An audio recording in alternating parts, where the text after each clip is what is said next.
జై శ్రీరామ్, అందరికీ నమస్కారం. వెల్కమ్ టు న్యూస్ సెకండా. నేను మీ కస్తూరి శ్రీధర్. జమ్మూ కాశ్మీర్, మనము జమ్మూ కాశ్మీర్ గురించి ప్రత్యేకంగా చెప్పనవసరం లే. 1989 నుండి జమ్మూ కాశ్మీర్లో తీవ్రవాదం అయితే పేటరేగిపోయింది. 1990లో వేల సంఖ్యలో జరిగిన కాశ్మీరీ పండిట్ల ఊచకోత ఘటనలను మనం ఎప్పటికి కూడా మర్చిపోలేం. అంత ఘోరంగా చేశారు. అసలు జమ్మూ కాశ్మీర్ అంటేనే ఉగ్రవాదం గుర్తొచ్చేటట్లు చేశారు. ఈ ఊచకోత తర్వాత కాశ్మీర్ నుండి లక్షల సంఖ్యలో కాశ్మీర్ పండిట్లు తమ ఇళ్లను, స్థలాలను, వాళ్ళ ఆస్తులను అన్నింటినీ వదిలిపెట్టుకొని ఆఖరికి తమ పూజించే దేవాలయాలను, అందులో దేవుళ్ళను కూడా వదిలిపెట్టి కాశ్మీర్ నుండి ఢిల్లీకి వచ్చి అక్కడ అనాథల మారి తలదాచుకున్నారు. అంటే మన దేశంలోనే వీళ్ళు అనాథలుగా మిగిలిపోయినారు. మోడీ ప్రభుత్వం వచ్చిన తర్వాత వీళ్లకు ప్రత్యేక ప్యాకేజీని ప్రకటించి కాశ్మీర్ పండిట్లను ఆదుకునే ప్రయత్నం చేసింది. అప్పట్లో కాశ్మీర్ పండిట్లు కాశ్మీర్ నుండి ఢిల్లీకి వలస రావడంతో ఇక కాశ్మీర్లోని దేవాలయాలు, పుణ్యక్షేత్రాలు మూతపడిపోయినాయి. అంటే మూతపడిపోయినాయంటే ఇంకెవరు ఆడు ఉండేది ఎవరు, ఇంక దీపాలు పెట్టేది ఎవరు, దండాలు పెట్టేది ఎవరు, పూజలు చేసేది ఎవరు? కొంతమంది చంపేచ్చరి, మిగిలిన వాళ్ళు పొట్ట చేత పట్టుకొని పానాలు అరి చేతలో పెట్టుకొని వాళ్ళు పారిపోయి ఈ వారం వచ్చేచ్చరి. ఇంకా ఆడు పూజలు చేసేది ఎవరు? ఆ ఉండేవాళ్ళంతా ఇంకా ఈ వాళ్ళు అయిపోయా. వాళ్ళు ఏం చేస్తారో ఇంకా చేయాలంటే ఇంకా ఉంటే అంత ఎంత మీలుంటే ధ్వంసమే చేసేవాళ్ళు. ఆ దేవాలయాల్లో పూజలు, పునస్కారాలు నిర్వహించేవాళ్ళు లేక, అసలు దేవాలయాలను దర్శించుకునేవారు లేక ఆ దేవాలయాలు అయితే శిథిలావస్థకు చేరుకున్నాయి. పైగా కొందరు జిహాదీలు, రాడికల్స్, తీవ్రవాదులు మన దేవాలయాలపై దాడులు చేయడంతో అనేక దేవాలయాలు ధ్వంసం అయిపోయినాయి. ఇలా అనేక రకాలుగా శిథిలావస్థకు చేరుకున్నటువంటి దేవాలయాలు, ధ్వంసమైపోయిన దేవాలయాలు కాశ్మీర్లో దాదాపు 2000 వరకు ఉన్నాయి. ఇక ఈ 2000 దేవాలయాలకు అలాగే పుణ్యక్షేత్రాలకు చెందిన ఆస్తులను పూర్తిగా ఒక వర్గం వారు అయితే స్వాధీనం చేసుకున్నారు. మనము ద కాశ్మీర్ ఫైల్ సినిమాలో కూడా చూస్తాం.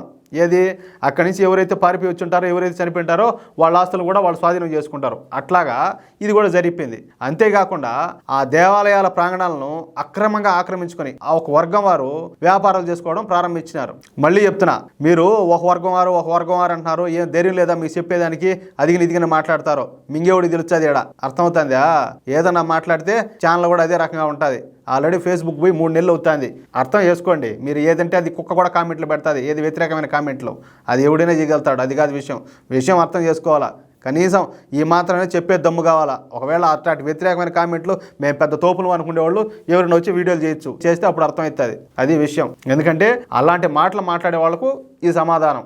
అది సంగతి. అయితే అక్కడ కాశ్మీర్లోని దేవాలయాలకు చెందిన ఈ భూములు కూడా ఆక్రమించుకొని వాళ్ళే వ్యవసాయం చేయడం ప్రారంభించారు అక్కడ ఉండేవాళ్ళు. దీంతో ఇప్పుడు కాశ్మీరీ పండిట్లు అలాగే కాశ్మీర్ బీజేపీ నాయకులు కలిసి ఈ విషయం మీద జమ్మూ కాశ్మీర్ హైకోర్టుకు పోయినారంట. ఈ కేసును పరిశీలించినటువంటి హైకోర్టు ఒక చారిత్రాత్మకమైన తీర్పునిచ్చింది. అదేంటంటే ఇక నుండి జమ్మూ కాశ్మీర్లోని దేవాలయాలను, పుణ్యక్షేత్రాలను ఇక నుండి పూర్తిగా జమ్మూ కాశ్మీర్ ప్రభుత్వమే నిర్వహించాలా.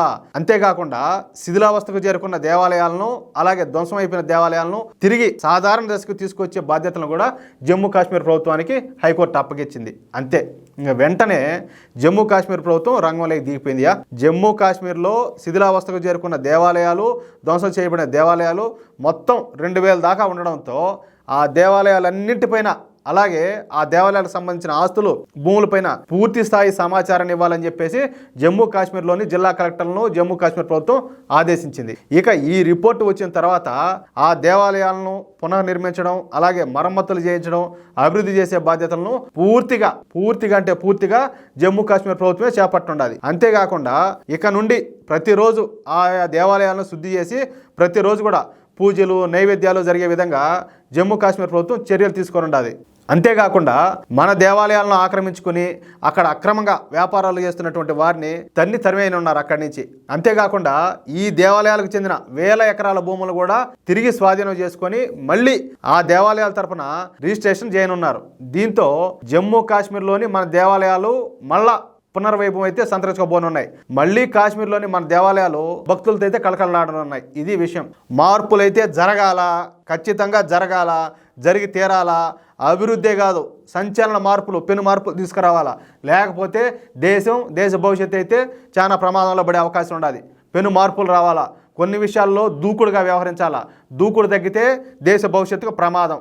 కొన్ని విషయాల్లో ప్రత్యేకంగా ఈ తీవ్రవాదము, ఈ మత ఛాందసవాదం ఇలాంటి విషయాల్లో మాత్రం ఖచ్చితంగా కఠినమైన చర్యలు తీసుకోవాల్సిన అవసరం ఎంతైనా ఉండాలి.